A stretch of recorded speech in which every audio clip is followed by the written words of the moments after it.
दोस्तों, ओडिशा अपने जगन्नाथ मंदिर को लेकर पूरी दुनिया में प्रसिद्ध है। हर साल लाखों करोड़ों संख्या में श्रद्धालु यहाँ आते हैं।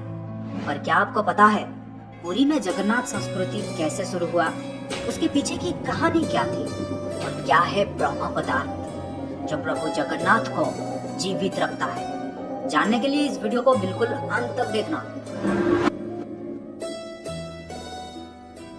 कहा जाता है कि मध्य भारत में इंद्रद्युम्न नाम के एक राजा रहते थे। उनके राजधानी का नाम था अवंती और वे भगवान विष्णु के बहुत बड़े भक्त थे और हमेशा भगवान विष्णु के दर्शन के लिए इच्छुक रहते थे। एक बार एक ऋषि घूमते हुए उनके महल में आ पहुंचे और कहने लगे, राजन, ओडिशा में भगवान विष्णु के भव्य रूप नीलमाधव को पूजा जाता है, लेकिन वो जगह ओडिशा के कौन से हिस्से में है ये आपको पता लगाना पड़ेगा। ये बात सुनते ही राजा इंद्रद्युम्न अत्यंत आनंदित हो उठे और तुरंत महल के मुख्य पुजारी के भाई विद्यापति को आदेश दिया कि वे ओडिशा जाकर नीलमाधव की खोज करें। राजा के आदेश अनुसार विद्यापति ओडिशा भ्रमण करने निकल पड़े। बड़े ही लंबी यात्रा के बाद जब विद्यापति ओडिशा पहुँचे तब उन्हें कुछ गुप्तचरों के माध्यम से पता चलता है कि सबरों के मुखिया विश्ववासु एक गुप्त गुफा के अंदर नीलमाधव की पूजा करते हैं। ये बात सुनते ही विद्यापति विश्ववासु के सामने विनती करने लगे कि वे उन्हें देव पूजा की स्थान दिखाएं, लेकिन कबीले के सरदार ने साफ साफ इनकार कर दिया। विद्यापति उसी गांव में कुछ दिन के लिए रहने लगे। कुछ ही दिनों में उन्हें विश्ववासु के बेटी ललिता से प्यार हो गया और दोनों ने शादी भी कर ली। शादी के कुछ दिन बाद विद्यापति ने अपने पत्नी को नीलमाधव की सिर्फ एक झलक दिखाने के लिए अपने पिता को मनाने के लिए कहा। अब बेटी की जिद को देखते हुए आखिर विश्ववासु भी मान गए, लेकिन एक शर्त पर कि विद्यापति के आंखों में पट्टी बांधकर लिया जाएगा। पर विद्यापति बड़े ही चालाकी से अपने साथ कुछ सरसों के दाने ले गए थे और गुप्त गुफा तक पहुंचने के रास्ते को याद रखने के लिए रास्ते में सरसों के दाने गिराते गए। गुप्त गुफा में पहुंचने के बाद जब विद्यापति ने आंखों से पट्टी निकालकर नीलमाधव की दिव्य छवि को देखा तब वे उन्हें देखते ही रह गए। गुप्त गुफा से लौटकर विद्यापति ने राजा को सब कुछ बताया और राजा ने भी अपने प्यारे भगवान के दर्शन के लिए तुरंत निकल पड़े। लेकिन जब राजा इंद्रद्युम्न विद्यापति के साथ गुप्त गुफा में पहुंचे तब उन्हें वहां कुछ नहीं दिखा। नीलमाधव अंतर्ध्यान हो चुके थे। राजा निराश होकर महल में लौट आए, पर उसी रात को उनके सपने में जैसे देवलोक से कुछ संदेश आया था कि वे पुरी जाएं और लकड़ी के एक दारू को बाहर निकालें जो पानी में तैर रहा होगा। राजा ने भी इस संदेश का पालन किया और उन्हें पुरी के समुद्र तट में सच में एक लकड़ी का तना तैरता हुआ दिखाई दिया। लेकिन राजा के सेवकों के लाख कोशिशों के बाद भी कोई भी उस लकड़ी के दारू को उठा नहीं पा रहा था।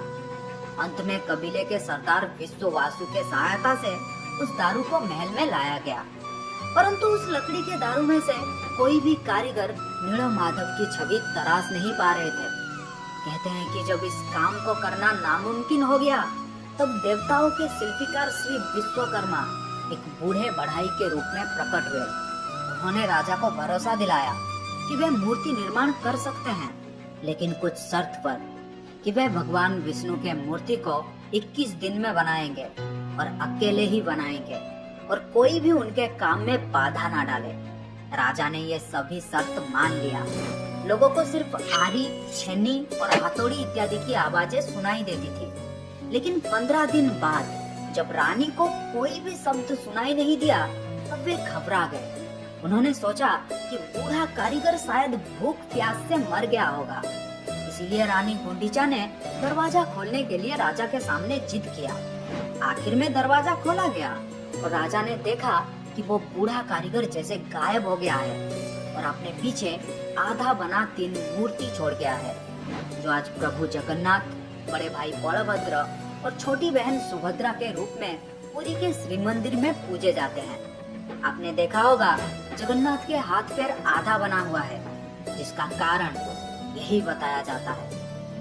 कहते हैं कि द्वापर युग में कृष्ण की लीला एक सबर के हाथों समाप्त हुई थी और कलयुग में नीला माधव की यात्रा शुरू हुई थी और एक सबर विश्ववासों के हाथों। दोस्तों, क्या आपको पता है प्रभु जगन्नाथ को भी बुखार होता है, उनको भी दवाई दिया जाता है, कभी कभी ठीक हो जाते हैं पर कभी कभी नहीं। उनका पुनर्जन्म होता है जिसे कहा जाता है नब्बो कलेबरो, जो हर 8 साल, 12 साल या 19 साल में एक बार होता है।